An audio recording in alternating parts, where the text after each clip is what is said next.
I was recently struck by some visuals online of Syrian refugee children. Through my political standings and American allegiance, my heart paused to hear them. I prayed for each one, each set of eyes, and I realized amidst the lies both sides televise, they are in pain. They are scared, they are sad, and they are children. Not only do they not play a part in the politics of war, they don't even know what power is for. I look at the nieces and nephews I adore, and the comparison of lives leaves me seeking more. More justice, more freedom, more kindness, more grace, more fairness, more love.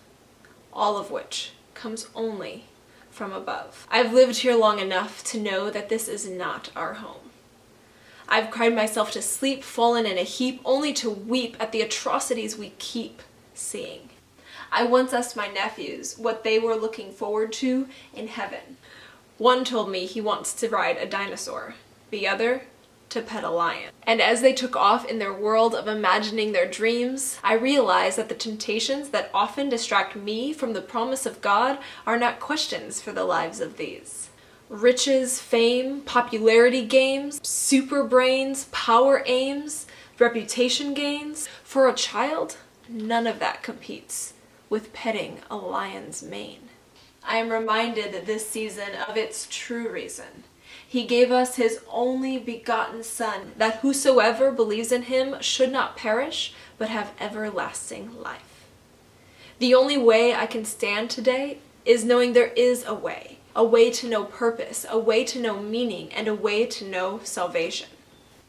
He is the way, the truth, and the life. I believe he gave us children to help us hope and to remind us what love is about. You and I are refugees too. We are lost and naked and searching for home, but God from the beginning, he knew what to do. He made a plan, gave a path for us to pull through.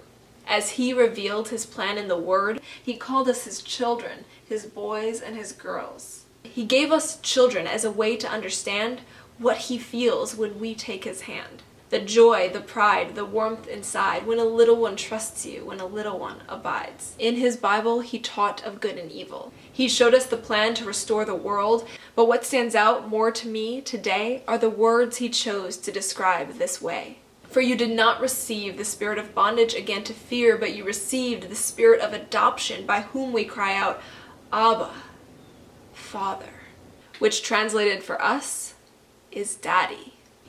With sincerity and surety, he gave us ability, both in actuality and figuratively, to know him as Daddy. So he looks at this world full of his children. He knows why I'm mad, why I'm torn inside. He gave us his children so we would see the divide.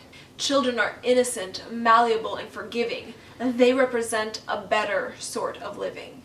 So when they are thrust into a scene of sin, the juxtaposition is frustratingly grim. As I viewed the images, indignation arose. I cried and I prayed. His coming was close. I felt my Lord near.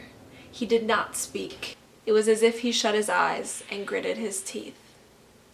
He understands my frustration. He gets my tears. He's been feeling more for thousands of years. But courage I find as I read of his plan, a way to find freedom and meaning for man.